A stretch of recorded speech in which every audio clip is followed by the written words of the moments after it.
Hello, everybody, and welcome to the 68th episode of the Game Changers.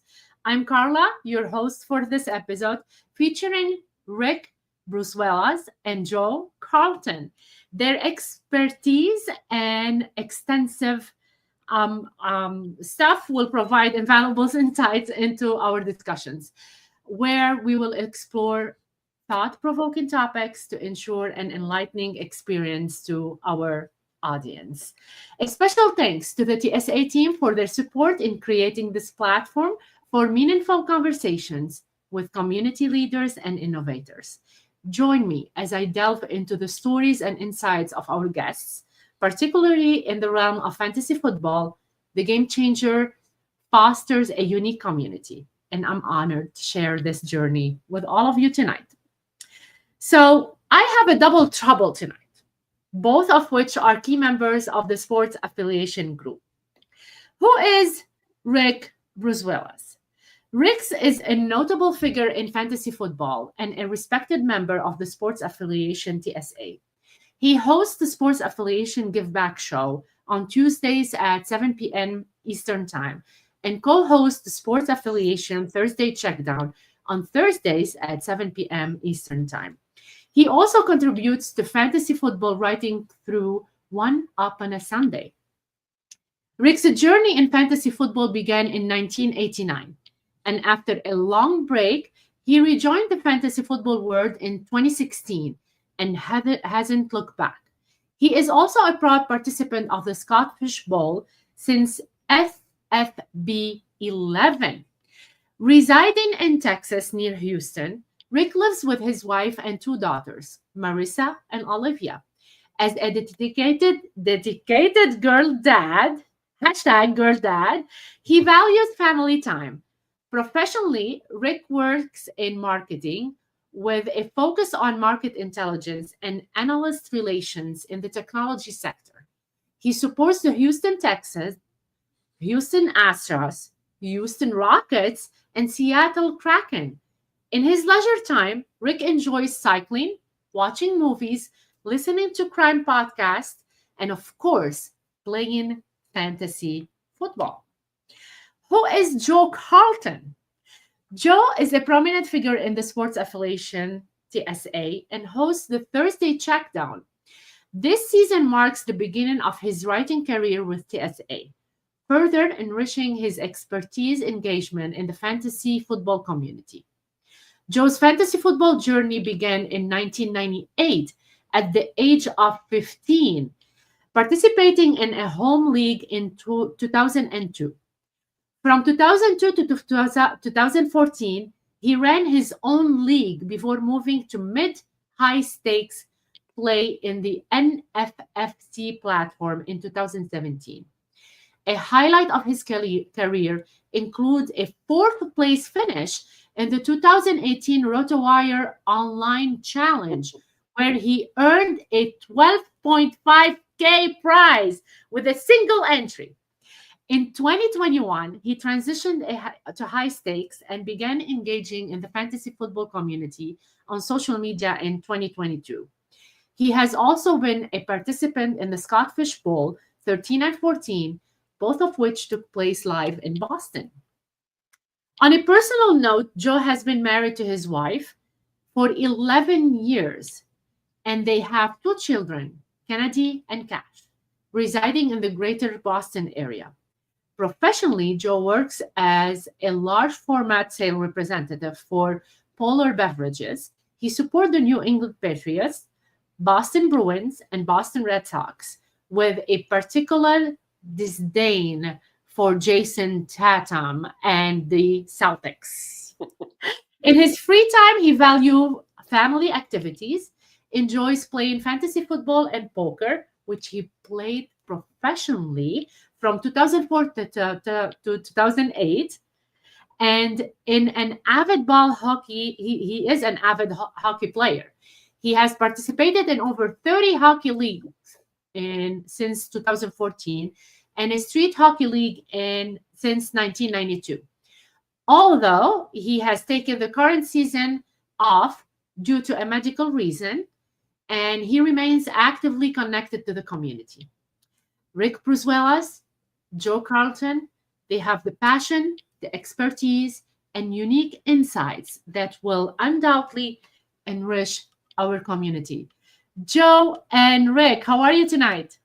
Really Very good. good. Thanks for having us. I'm honored to be here, especially with the great lists of guests that you have. It was a real honor to be to ask to show.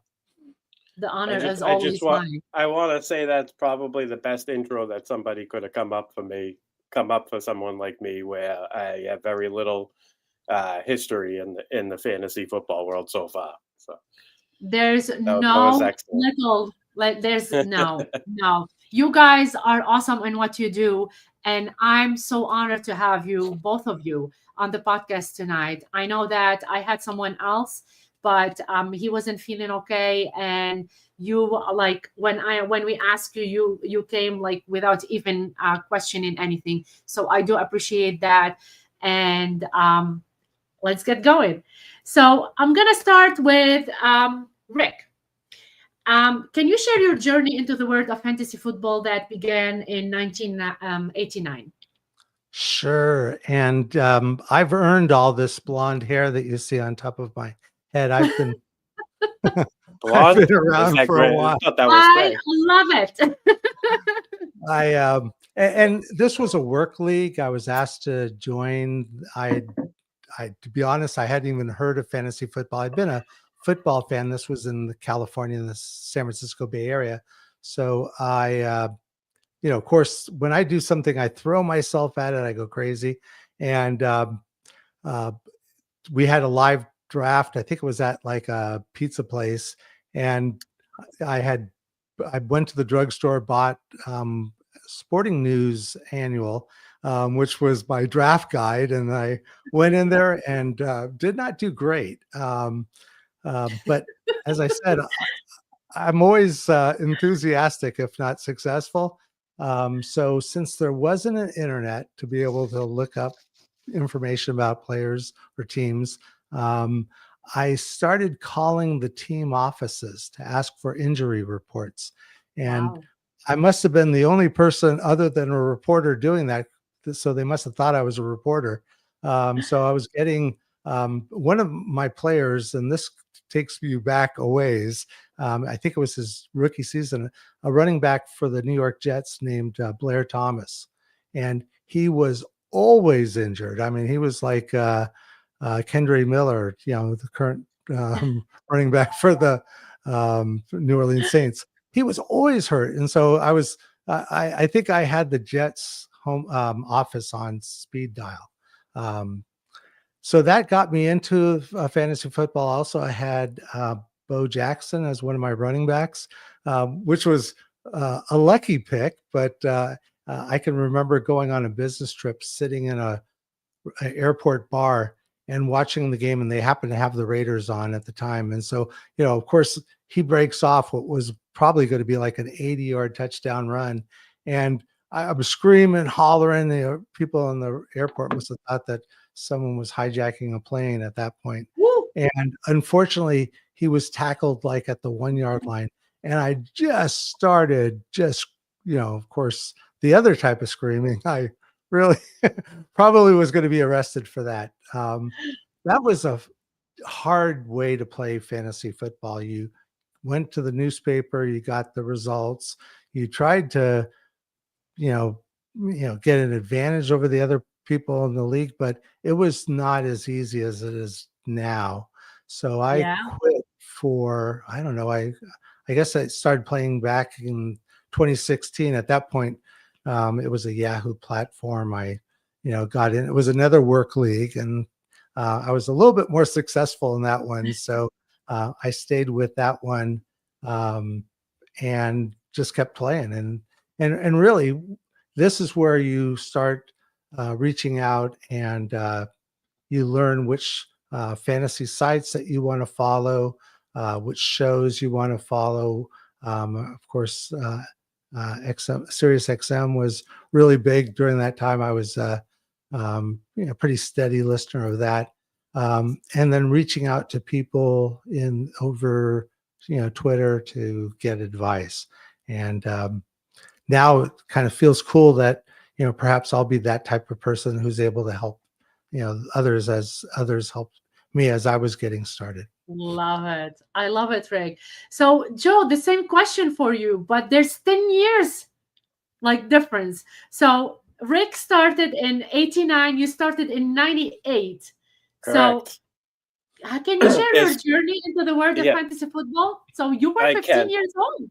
Crazy. I was 15. I was still in high school, so we literally just finished playing like a 6-on-6 tag football game at the park, and we went back to my buddy's house. His parents were doing a barbecue, and his older brother ran a fantasy football league, and they had a last minute dropout, and I was I was raising my hand. I was like, I'm in. At this point, I had already tried to start a league with some of my friends. We would get like Wendy said in the comments, you had to Yes. you had to call people, you had to call your opponent, tell them your lineup, so there was no controversy on who you started and who you didn't, the last minute changes, all that. You had to do your own points with the newspaper. So it was a big commitment. And for kids that were in high school, it was hard to get a consistent commitment. I got a couple weeks in, and then people would give up. And what ended up happening is the edge back then was if you did the points for your entire league and you had it on a spreadsheet of some sort, that was the edge. You got to see the trends, the consistency, the spike weeks, the dud weeks, and so I kind of kept the rosters together and just simulated it out, Yeah. for the whole season on my own, which was like considered highly nerdy back in the day. But that's what I did. I enjoyed it, and that's so I got into this league. I made the finals my first year. I had Randy Moss in his rookie season. Wow. I ended up losing in the finals to a guy who had Leroy Hood. I don't know if anybody remembers Leroy Hood, running back for Minnesota Vikings. He had 3 touchdowns, 3 in the Super Bowl, fantasy Super Bowl week, which means Randy Moss didn't do anything. Oh my God. and that's how I lost. Don't you love that? Like they never do anything through the the season, and then that's it. The funny thing is, the guy was literally streamed them that week. It wasn't like he had him rostered all week. He was in running back trouble and just threw him in there and beat me out. That's crazy. But I played in this league for about 3 years, and then my buddy's older brother went to college and stuff, and I believe that league broke up shortly thereafter. I started my own league, and same thing. 2-3 years go through all right, and then some people, like, there were a lot of prizes I paid out with not all the money, but I tried to keep the league going, and I was passionate about it, so I didn't care. Nice. But eventually I did get frustrated enough where I was like, I gotta play with people who take this a little bit more seriously, and that's where I navigated to the highest stakes platform, the NFFC. At the time, I had been playing baseball, salary cap leagues, and the same guys that run that started the football. So that's why I leaned toward that platform. I really didn't. I don't think there was much else back then, back in 2015 or 16, whatever it was, 2017. But right away, I was getting my, I did okay, but there were a lot of pots where I was getting my ass handed to me because, high stakes players know what they're doing. It's much tougher competition than a home league. And that's where I started getting really in the deep dive and the metrics and all the hidden numbers that give you insight on being able to predict future success and being able to draft a good football team. That's crazy. 2018, I actually speaking of medical concerns, I was in the hospital from like July 1st to like July 6th. I spent 5 with Yeah. an infection. And my wife brought me the consistency guide, the Roto Wire, a couple of fantasy. I was like, just bring me fantasy football magazines, and I That's really, awesome. really, yeah, and I really, really, really studied up for like the entire time I was in there. And when I got home, like a couple weeks later, I was like, I feel like I'm already ready to draft, and I joined the draft, and that was the team that ended up finishing 4th place in the Roto Wire online challenge. So that's when I was like, I think I have something here. So Bob Long will love you for that. So you yes, got yes, his guide. We were he'll love talking my about it last yes, yeah, week. yeah, So you got his guide. Did you ever tell Bob Long about it? That you yeah. got his guide and you He won knows that much money? he knows. Yeah, he knows. I don't know if he knows I won that much money, but he knows that my wife buys that guide for me every year. So I love Don't it tell because him. Don't tell him. yeah. He So might tell you, oh, I'm gonna have half maybe. I know that yeah. he would never. Yeah, Just no, that's that's that awesome. money's long spent. No, but no, So I'm sorry, yeah, Bob. It's all spent. yeah. So, Rick, going back to you, what inspired you to return to fantasy football in 2016 after that long break? Well, again, I started getting more and more involved in football, and so watching and reading about, and I always had a little, something a little burned in me, wanting to maybe even write about football. Again, when you're a researcher, at the time I was doing market research for a technology company, and Yes. you just kind of like start looking for things, the trends. You start looking for the things that might set something apart. And so a boss of mine knew I was both into football and also pretty good at researching, and said, "Well, gee, why don't you join my league?" And again, it was through my boss, but it was a bunch of people that he had already played with. Um, Mhm. One of the things I found in that league, though, is that they didn't want to make trades with me. It was like I'm the type that thinks trades make leagues more fun. So I was always sending trade offers out.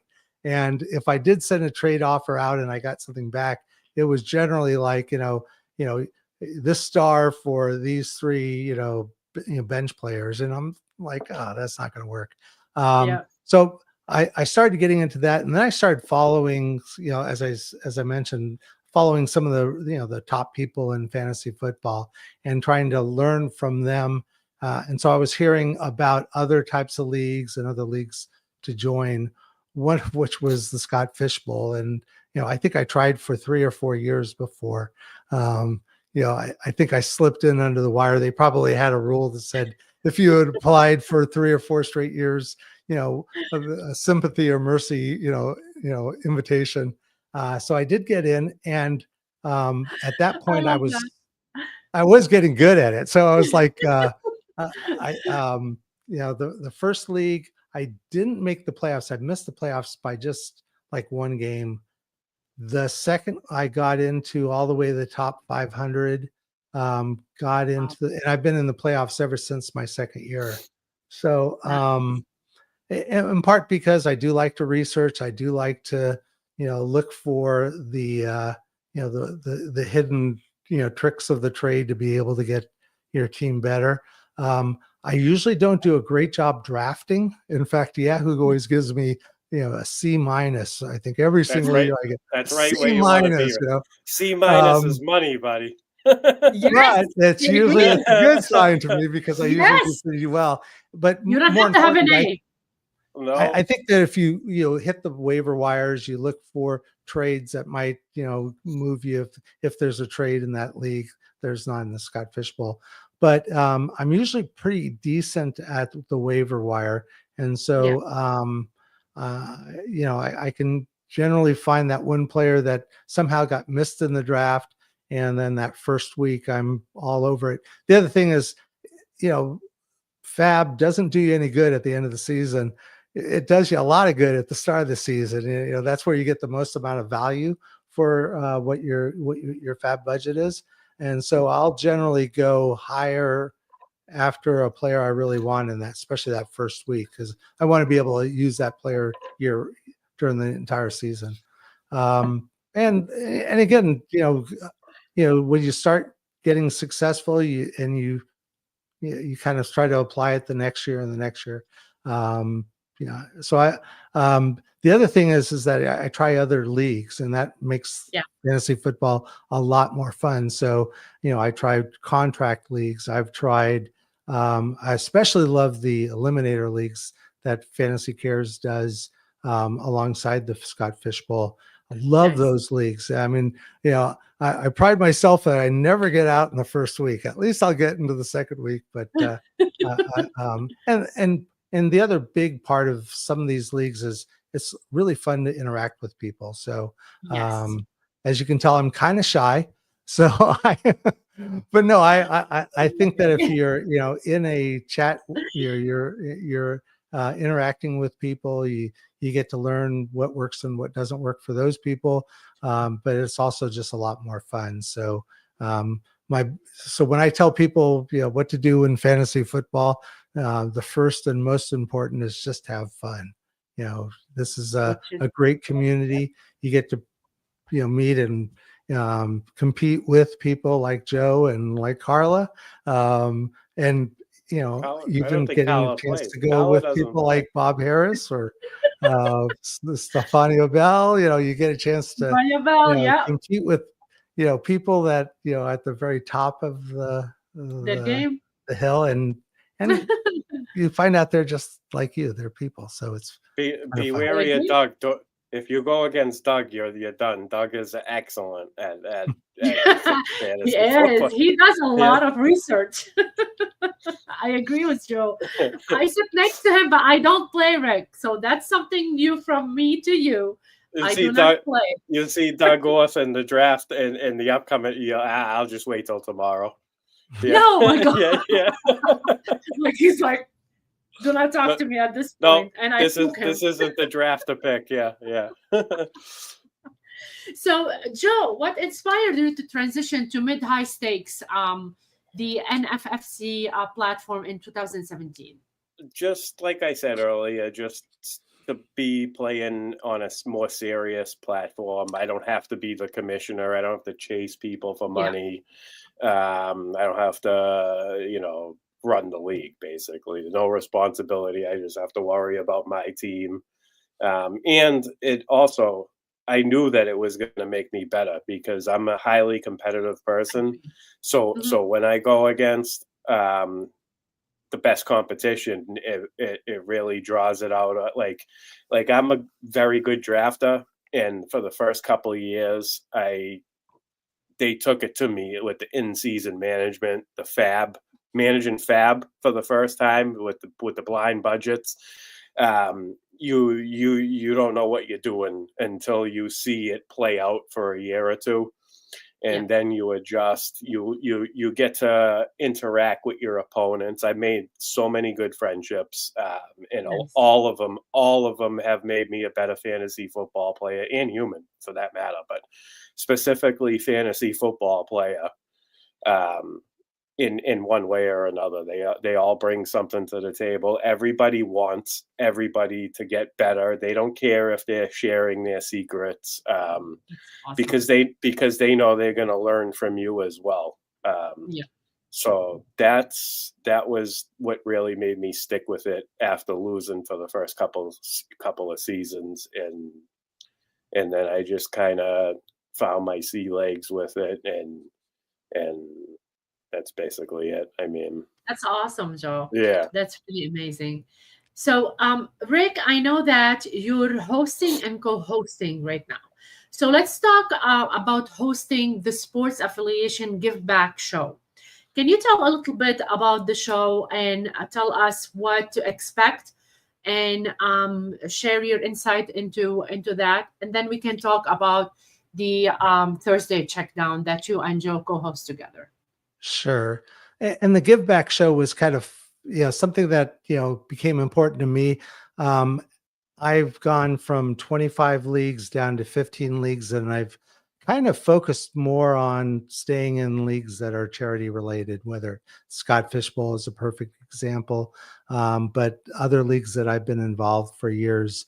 And what I saw was that there was so much good going on in fantasy football. A lot of people were doing a lot of great things, and it just didn't seem like there was that much awareness of that. And so I thought, gee, if I could do something where I can, kind of shine the light that of all the good that people are doing, it might, one, recognize great work that people are doing, but two, hopefully it will encourage others to get more involved, whether more involved in some of these existing charity leagues or charity events, or maybe even might inspire them to come up with something of their own that, something that's very personal to them, something that, because of that personal, connection that they have with a particular charity or a particular group of people, that it would be more passionate for them. And, again, I think that's one of the things I see in a lot of the, the charity leagues, that, these people are so passionate, and it's a lot of work. I mean, Yes. one of the, I've done 3 episodes already. And one of the questions I ask is, because I think, there's, a lot of people, perhaps are, just not aware of how much work is involved with running a league, even just a regular league. And then when you're trying to do something that's, charity related, you have all Yeah. the extra things that are involved with the money handling. And, of course, you really want to get more and more people. So you try to grow your charity league out. That's a lot of work. And so I want people to kind of share that too, is that, how much they're investing in their charity league or event. My first guest was a guy I've played in his league now for 3 or 4 years, and his name is Eric Fernandez. And he had a very personal reason for why he started the Lionheart Legacy League. I, again, hearing and seeing his story, and there's a short video on his website that talks about the little boy that he had originally had as a foster child, because the charity group is really focused on, it's called Angels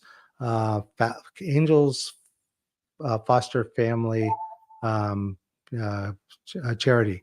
And anyway, he just seeing his story and knowing what he and his wife and his entire family went through with that, that's the sort of thing that I find inspirational, and to be able to shine a light on that so that others can kind of get involved is really what led me to want to do this show. And it's kind of a filler show. We're obviously a fantasy football group, and so we're going to, during the off season, try to do this at least through the off season. Who knows? Maybe it might go longer, but it's been just fun doing it. A lot of work, but fun. I mean, and again, how how much work goes into putting off one of these podcasts. We're Joe and I are finding that out real time. Rick, it's also a lot of fun. It is. Is it 1 hour or like half an hour, your show? It's meant to be a 60-minute show every Tuesday night at 7 p.m. Eastern time. Each week I try to get someone who's either running a fantasy charity league or an event like last Tuesday we had Michael Hoff. He's part of FF Face Off, and they do a podathon, which is a 2-day, 12 hours each day, continuous podcast. So imagine doing this for 12 hours straight and having energy and enthusiasm. And, I guess there's many Red Bulls that go down during the course of that time. But you gotta like to talk, Rick. You gotta like to talk. Yeah. And you get guests that come on. I think there's guests show up for 30 minutes each. And of course they're energetic because they want to be able to talk about their story. but again, it's a great opportunity to learn more in this case about mental health awareness, and we all have those challenges, so it's something that we all should be able to connect to and hopefully support that activity, that event every year. So Ronnie is a Ronnie. He speaks a Sure. lot about Many of mental us. health, and he does a podcast every single year about mental health. And he brings a lot of people into his podcast as well. So I totally agree with you. We all need that, that self-care and self-check down, which is really important. So after the give back show, which is really amazing, and congratulations, Rick. I really wish you all the best. And that's really, really awesome that you thought about that, to take it from that perspective. Now I know that Joe and you, Rick, both of you are co-hosting the Thursday Checkdown, which was for Greg, and he handed to you guys. So Joe, do you want to start and tell me a little bit about the collab that you have with the TSA team and with Rick? I will, but first I just want to say, Rick, that tell Rick that the show he has on Tuesday is amazing. It was a brilliant idea, Yes. and I am going to be adding more charity leagues. I play in the Scott Fish Bowl, I think is the only, but I had no idea that there were so many, to be honest with you, and it's something I'm going to get involved in more. I mean, I try not to have too many teams. I pride myself on being a low volume guy and not having 20 or 30 teams like some of these high stakes guys do. But it's definitely something that you got me interested in 100%. So I just want to thank you for that, Rick. I love it. So yeah, I was pretty shocked when JC and Iggy reached out to me, and they were like, we want you to come back on the show so you could learn the format, and then so I was like, wow, it was like out of left field. Like I was on the show as a Joe in week 12, and then this was like 3 or 4 weeks later they reached out to me, and I mean, I was kind of shocked because I thought I was terrible. I had never been on a podcast before. You know what I mean? I know what I'm doing, but like to translate it to words, thoughts to words properly and being comfortable is something that I knew I was going to have to work at. And like Rick said, it's hard to prepare. You have to be prepared. You have to write some stuff down. You got to go over it a million times and until it's almost like you're preparing for a fantasy football draft. You got to go over a bunch of stuff, and then you just decide you're mentally ready for the draft and let's do it. So the podcast is the same approach. Greg called me. He gave me his phone number. He's like, we got to have a conversation. And we had awesome conversations. Greg is an amazing human being. I agree. He instilled so much value. Greg and Tip. Let's not leave Tip out of this because Tip is a big rock for me and Rick as well. Tip as well, definitely. We have a group chat going on text message, not just DM, text message on the phone, me, Rick, and Tip is always chiming in. They just the advice that they gave us, instilled the confidence that we need to make this work, or at least attempt to make it work anyway. But I think we're going to be all right because both of us have made enough personal relationships and connections in the space that we're going to have some brilliant guests. I can't wait to get through the entire off season into draft season. We have a lot of great guests that are going to be on. We're going to be, getting as much knowledge out of them as possible. Starting this Thursday with John Lobb. If anybody doesn't know John Lobb, you want to catch our show tomorrow night. It's going to be a good one. Just because of him, not because of me and Rick. No, John's shy and quiet. Yeah. I'm so looking forward to it. I really put a lot of time and effort into some of the questions I put together, and I can't wait for that one. But that's an amazing that's it, man. And Rick has grown on me. At first, I thought, I was like, I don't know about this, but grown like a barnacle or mom. And I know the feeling was mutual. But I think that what Rick brings to the table and what I bring to the table really meshes well. I 100% believe in that. Yes. He's passionate, just as passionate as I am about it, and we're both willing. We both are okay with criticism from both of us, and it's already making us grow. And I feel very confident, and I'm looking forward to what we do over the next 3 months or so. That's amazing. Keep the door open for conversation. It's really important, especially that you have your own mind and Rick have his own mind. So it's really hard, and we live in different places, and to come together to make something special with both of you guys, that's really special. So congratulations to both of you. I know Greg and they're so happy to have you guys. And they know what they're doing. So they gave you that opportunity to, because you guys are amazing in what you do. So congratulations to both of you.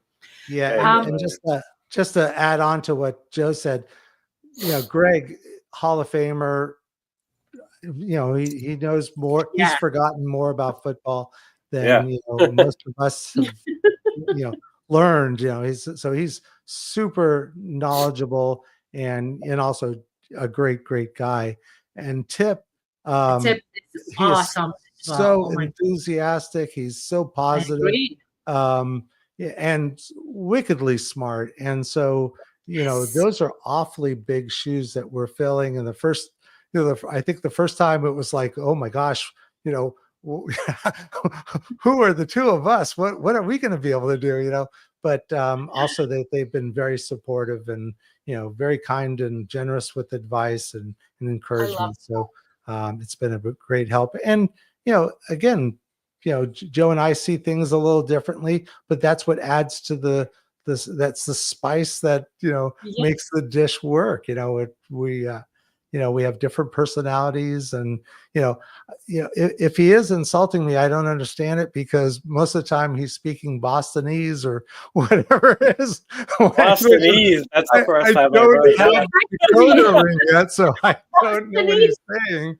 But I'm starting to understand it a little bit more. I'm just teasing him. And Joe, I'll teach you French, so you can say that in French. Not Bostonese. I would never insult Rick. Come on. So you guys are amazing. That's what made it really challenging at the beginning, because I never once interacted with Rick, despite being part of the space for a couple of years now.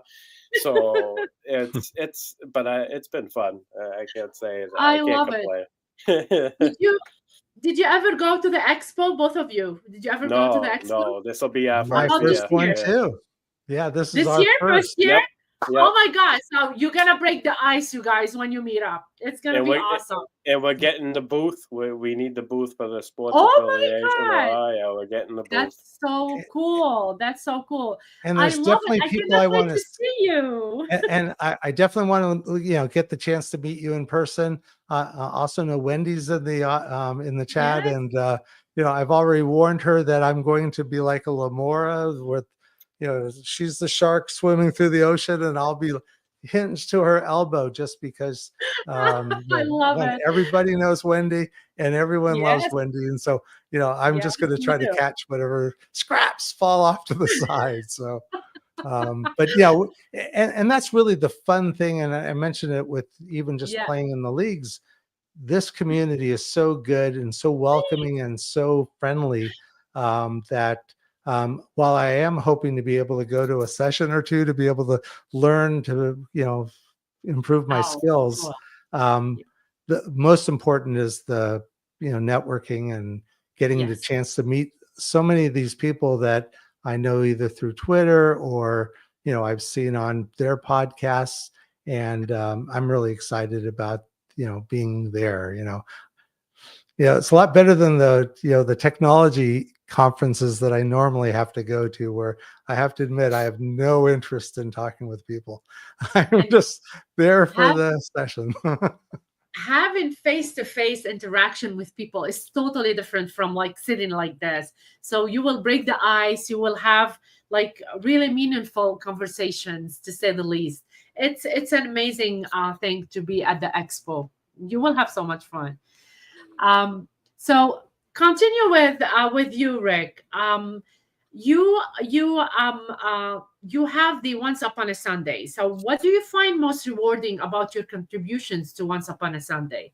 Well, I was contributor for them last season, and so Okay. I'll be honest. I thought of myself more as a writer than anything else, just because one, Okay. I'm not particularly comfortable being on camera or in front of a microphone. I have a speech impediment, so I have a kind of a discomfort or fear of talking in public. And if I start counting the number Great. of heads, yeah, Speech impediment, but he's making fun of me for being from Boston. I uh, love I love I, that. I know. Bostonese, Well, Joe. once I Bostonese. start getting nervous and I start stammering, you can go I ahead and you can I lower the agree. boom on me. No, But I know the feel. I know the feeling exactly. I'm the same way, man. You're doing yeah, awesome. it was funny too, because when I was in grammar school, I had a speech impediment, and so I went Yeah. to speech class. They had a special class for us, and most of the people in that class were either people with lisps or an occasional stutter, and I was the only stammerer. I couldn't even be, normal in a crowd of unnormal speakers. I was like the one unusual person. And Normal one of the is things, boring, Greg. Normal yeah, is boring. that's you're a kid, you don't think that at the time though. But they taught me to sing to try to get the rhythm of talking. Yeah. And I still, as I get tired or as I get nervous, I start to notice that it starts to, drag out, and my mouth is not going as fast as my mind, which is kind of frustrating. But um, and here I am then talking on a microphone. But the good news is there's only two people or three people or one person that I typically see. And so standing up in front of an audience, I won't melt down. And like I do even at church, if I get up on stage to read something, I start to melt down right there. But yeah, it's and Joe, I'm just teasing you because people think that, Yeah. once I start getting tired and I get a little bit of the Texas accent, and I start saying things like y'all or pert near or fixin', I'm fixing to go somewhere. That's what People I think love it. I'm from a So different country. yeah, Me too. I'm I love that. I've one of my high stakes friends is from Kentucky, and he got me saying "Bubby." We call each other "Bubby." It's like Oh, it's like a respect thing, like a friend, like a good Yeah. close friend. Yeah. nice. I love that. Would So See, he? Carla, I Would don't know if I answered your question, but there you go. there you go. So, Joe, what why do you have a particular disdain for Jason Tatum and the Celtics? Oh God! So I just don't like his attitude. He's not a leader. Um, they are so overrated. The Celtics are so overrated. So Yeah. last year they had more doors open. I say this all the time. They had more doors open than the 2008 Pittsburgh Steelers as far as winning a title goes. They didn't have to play anybody good in the playoffs. The team that they had to play was the team that upset the good team. So I think that their best player is kind of the redheaded stepchild on the roster, that being Jaylen Brown. I feel like if he had his own team, you would see how much of a star this gentleman is. Like, I love Jaylen Brown. I'm a big Jaylen Brown fan. It's the only Celtic player I like. I don't mind the coach. I think the coach has gotten better Yeah. since the beginning. So the coach is good. Jason Tatum, and he's extremely talented player. I just don't think he's got a killer instinct. Like you want in a leader. He doesn't. I just don't think he's the glue that's going to hold a dynasty. Everyone thinks they're going to be a dynasty together. So, and they're missing. They're built around the 3-point line. I know the whole league is like that, which is why I don't really watch the NBA anymore. I'm an old school guy. I like role players. I like bangers in the middle. I like the guy that's going to elbow someone in the nose. I like another guy that's out there just to take somebody off of their game. I like the guy that's, playing defense just to fire up the one player on their team that's not playing defense. I like that type of a team atmosphere, kind of like the San Antonio Spurs had when they had Tim Duncan, and that's more of my type of basketball. The old Lakers, the old Celtics. They move the ball around, they get it to the open man close to the basket, and they take the easy 2 points. And that's my problem with the Celtics. I mean, I'm not going to go too into it because my blood pressure will go through the roof. But that's my problem with Jason Tatum. He doesn't say the right things in the media. Just for instance, last year with the Jaylen Brown not being on Team USA, he went out of his way to praise Derek White, I suppose he belongs on the team as well. I mean, he brings a lot of things to a team that you want in a role player. Defense, hustle, grit, just standing up for his teammates. Like he's not bad either. I wouldn't have committed the contract they gave him, but I mean that's what they needed to do to keep him. But and then when they asked him about why Jaylen Brown wasn't there, he pled the fifth. He was like, no comment, and didn't stick up for him. And I thought that was his chance right there as the leader of the Boston Celtics, not Team USA, the leader of the Boston Celtics.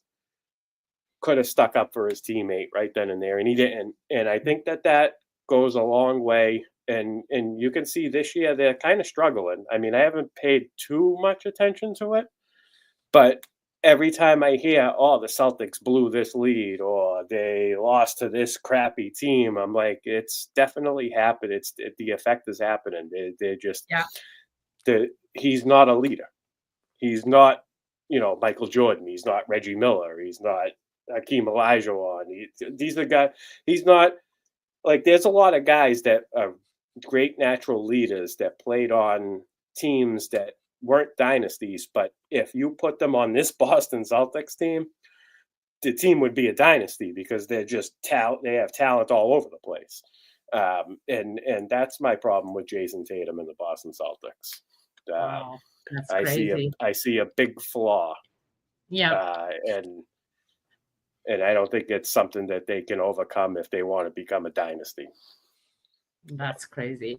So Peter's saying that he's bringing his wife to the expo. Before talking about your wives, are you guys bringing your wives to the expo too? At 100%. Yes. She's already told me that, yes, I am bringing my wife to the expo. Well, here's the reason. Here's the reason. I have one big reason why. She is the biggest supporter. She is the rock. She is the rock of the family. Amazing. She does everything that she does that I could be contributing to, but I'm not because I'm focused on doing this stuff. It really goes a long way. I very appreciate it, and that's awesome. and I wouldn't go without her the first time. I would maybe go without her down the line, but no way for the first time. How about you, Rick? She told you she's going. Is she your She biggest wants support? to go, and Yeah. so and she's the queen, so I will. Actually, it's funny Definitely a because queen. last week we had our 36th anniversary, so we've been Congratulations. with each other Yes. for a while, Yes. and it was fun getting a chance to get away for the night. We've been blessed with two great daughters. I have a 31-year-old who lives in the Houston area, and I have a 26-year-old who is moving from Seattle back here to the Houston area. So, they may decide they may tell me they are going too. So, That's my awesome. Is that why you wanted the VIP tickets from the booth? I was just I don't know. It's like this I is don't going to care. You get can kind have of an them. expensive trip. Yeah, it was, Yes. and air to the plane rides into the Canton area. I'll either be getting in like at 2 a.m. or Yes. So Rick, we're flying into Cleveland and then we're renting a car and driving the and hour driving in. Yeah, because it's so much cheaper. Look it up. That's serious. Agreed. And the yeah, time, an hour's nothing. An hour's nothing with the yeah. So I haven't booked travel yet, so probably going to come to you with other questions to get us there as safe and economically as possible. But yeah, I'm looking forward to just going and getting the total experience, including the Hall of Fame. I've never, of course, been to Can't the wait Hall for of that. Fame, Can't so wait for that either, Rick. get a chance to see some of those people that I've looked and watched for many, many years. I mean,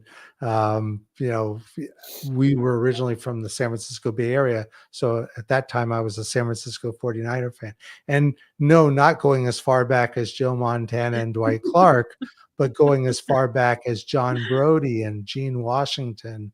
And, I'm so getting a chance to see some of these players that I've watched over many, many, many years, it'll be an experience, and I'd like to be able to share it with Lori as well. That's beautiful. I love that. I got one more thing about the wife. Of course. Gina's not in the chat, but I plan on playing in a poker tournament, and Gina doesn't know this yet, but she's going to be in charge of taking my wife under her wing and going around the expo while Yes, that's amazing. To keep her occupied while I'm trying to beat Ronnie Evans out. I don't play poker, so she can tag along with us too. So. Yeah, there you go. They would have so much fun, trust me. And I don't know if you saw last week's episode with Bob Long. He was talking about a lot of changes, a lot of stuff that you're gonna be able to enjoy more. So I'm super excited. This is gonna be my 3rd year and my 4th year. I think this is my 4th. So I'm like super excited to go. And to see that you're bringing the wives as well. I would love to talk to them, to see them, and to see how this year's expo is going to be. Talking about 36 years marriage, my parents are 50 years married. So this year it's just amazing. They've been together. And we were married a little later in life too, so it's kind of awesome. It's really hard to to hear that nowadays, that you go like through years of marriage. So I wanna ask a here's the tough question. a fun just fun question for you, Okay. Rick. If you could have dinner with any NFL player, past or present, who would it be for you? Wow, that is actually an interesting and good question. Nice. I'm glad you asked Rick first, because now I get to think about this for a minute. I'll ask you. There's so many people that are really cool and interesting that I'd like to meet. I have to admit, I'm not a Kansas City Chief fan, but the names Mahomes and Kelsey, both jump kind of to mind, as I saw the Netflix special on quarterbacks. Yes. And they featured Mahomes, Cousins, and Mariota, and a strange trio, right? And Cousins seems like a really good, down-to-earth guy, but I was actually surprised, how decent of a person Patrick Mahomes was, at least in that documentary. So, and I think Kelsey, although I've heard he's kind of calmed down, he's a fraud. Thanks, JC. So I think that would be interesting. Also, I guess you get to meet Taylor Swift, and if you choose Kelsey, so I guess that one would be a decent choice too. But there's a lot of players. I'll be honest. I mean, I would love just to sit down with any NFL player and get to hear from them, and their story, and what they've done, and how many injuries, and how what it takes to recover after a week of football. It would just be kind of cool just to hear that story. That's really, really nice. I love that. I should watch that at some point. Yeah, it's great. It's pretty good. Better than the receiver one. Receivers, although George Kittle was featured in the receivers one, and if Mel is still in the chat, you do get a lot of time with George Kittle, and I know she's a big fan. So, oh my God, that's crazy. So, Joe, if you had to eat one food or dish daily for the rest of your life, what would it be? Oh, man, I want to say my mom's recipe and pasta, but that would give me heartburn if I had to eat it every day. So I'm gonna go with a medium rare ribeye. That's awesome. On the grill. So I want to shout out for Olivia, because she just said, "I'm coming with you, Dad." So Olivia, we love you and we want to see you. Definitely, yes. I have two great daughters, and both and seeing that one of them is in the chat, I'm like, I guess I have to clean up my language. That reminds me, I have to shout out my son Cash, because today is actually his birthday. He turned 6 today. Happy birthday! He's awesome. He picked out a nice Easton baseball bat for Little League. We got him a glove. He got a Hot Wheels track. I love he had a great day. Yeah, he had a great day. We went to one of our favorite Mexican restaurants. He had his signature cheese quesadilla with French fries and fried ice cream with the caramel on it, and we had a good time at dinner. I just wanted to shout him out. Didn't want to forget about that. Cool. I love that.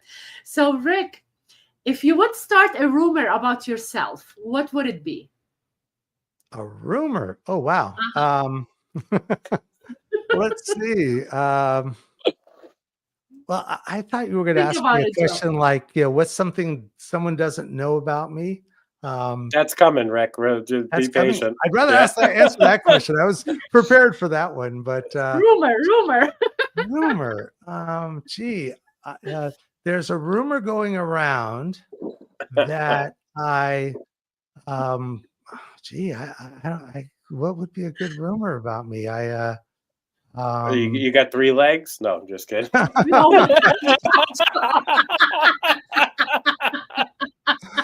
I did go to school with someone whose nickname was Tripod, but I don't want to take claim for that. No. Let Joe answer that question, because I have no clue. I just answered it for you. My daughter's in the chat, so I can't. Oh man! I totally didn't even think of that. I'm embarrassed now. I love it. Oh my God, Joe! If you want to start a rumor about yourself, I'll help. That I'm an aspiring comedian. Yeah. You are. Someone's got to answer, Joe. It might as well be you. That's no rumor, Joe. Oh my God. That's a fact, Jack. That's a fact, Jack. So, Rick, the last Yes, ma'am. question. If tell me something that you never said like to anybody before, a secret or something that you did at a young age and you never thought of it to tell people and they don't know about you. What would you Well, say? this is something that is going to, people will scratch their heads, but I think I have told people only because my wife was right alongside of me when it happened, but I was on MTV. Nice. Rick did tell me Really? this. Yeah, I Rick was on on. MTV, and look, I have this fancy mic, and oh yeah, he must have been a singer, right? Because this was back in the day when they actually had music videos, so I was actually on Nice. MTV. I'll let people try to think through that one. What did you do Especially on at my age. MTV? Do you want to share? There was a TV show a Yes. long time ago called Amuck in America, and it was hosted by the former host of Remote Control, which was a more popular show on MTV back then, Yes. and another guy named Kevin O'Brien. And they were going around the United States during the summer as a filler for Remote Control. And I was working at the California State Fair at the prune booth for the prune growers or packagers of prunes, and just working handing out prunes. And they must have thought that was the funniest thing, that they could do a joke about it. So they rushed over, had me sign a waiver. I was on for about 15 seconds, a couple of really lame, as you might guess, types of jokes that you would say about prunes. And then they quickly asked, "Oh, where's the bathroom?" And then they ran off. Oh my So God. that was my 15 seconds of fame on MTV. That's The awesome. funny thing afterwards, I was working out of the home at the time, and I was I just happened to turn the TV on, and this was back in the day when you had VCRs. You didn't have Yes. streaming and all that stuff like that, and just happened to turn on the TV when that particular show was coming on MTV, and I tape recorded me on MTV on a VCR tape, but I taped myself. That's Unfortunately, my oldest daughter was really into Barney, and years later, she found that VCR tape and taped Barney right over the top of it. Oh boy. You So cannot my find it fame, anywhere? what's that? You No, can't I find can it? recover it. And then later, she destroyed that tape, Who the VCR hell tape. has a VCR now anyway? Yeah, I but Yeah. know. even Like back people then, don't know about it.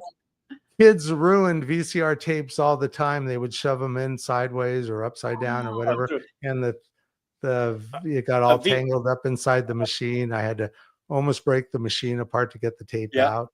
a Never worked VCR again. a VCR got me grounded for 2 weeks actually oh, because we got a tape stuck in it, me and my brother, and we tried to get it out with a butter knife, and the butter knife got stuck too, and my parents had to send the VCR to get fixed, and it costed money. Yeah, we got grounded. I remember those days. That's insane. Joe, I the know most you want to unique. ask Joe the embarrassing question too now, so Yes, I'll Uh, go ahead and let you ask him. I am. so You're up, So tell Joe. us, Joe.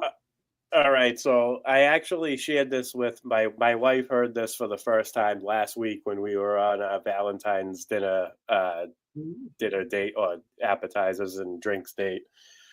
I'm hoping people don't judge me the wrong way because honestly, this was an accident, and it's No very judgment. similar. It's very similar to Philip from the Gemo the Icon show when he shared what he did. He set someone on. I didn't set anybody on fire, but this happened when I think I was 4 going on 5 years old. My mom worked with this woman, and she was friends with this woman. We were hanging out at her house, and she had two daughters. One was 11 years old and the other was my age. And the 11-year-old was kind of picking on me, like bully, like actual bully style. Yeah. I think I at the time, now my parents, I had like long hair. My parents didn't always take me for a haircut on time. And I think that she was making fun of my hair, calling me a girl and stuff. So so I like basically like I put up my dukes and I was like, leave me alone. I forget exactly what I said, but I basically said I'm gonna defend myself if you keep bullying me like this. And I like fake shadow boxed. And the next thing I know, this girl's holding her face like this. And Oh, no. honestly, I thought she was faking. I honestly thought she was faking. And when she took her hand off, like she was like dripping blood and her tooth popped out and she caught her tooth in her hand. Oh, Yeah. So yeah. I was like more shocked than I was like, what the hell just happened? There's no way I hit her. Like I wasn't trying to hit her. I was just trying to like show a little bit of like, please leave me alone, like. That's crazy. Yeah. so Joe, did you throw the gloves down like in hockey and just go No. at her? Or what? No, it was totally not intentional. This is why I told this story. I would have never told the story if it was intentional. I'm sure. I was like embarrassed, and then like my dad was like, "You can't hit women," and he had to talk You're with me, fine. and I was like totally like I definitely didn't do that on purpose. Like what the hell? And Yeah. and yeah, That's so funny. I figured I'd share that one. The Philip story really made me laugh, so I was like, I think I'm gonna have to share. I'm gonna have to share something like this. I love that. Rick, Olivia is saying that you're married to a hand model as well. Your wife is a hand model. Yes, my wife did do hand modeling. She worked for a different technology company in the Bay Area, and she was showing off some sort of a electronic test equipment that was made by a company called Varian. And so she brings those pictures out all the time. Nice. That's amazing. I love that.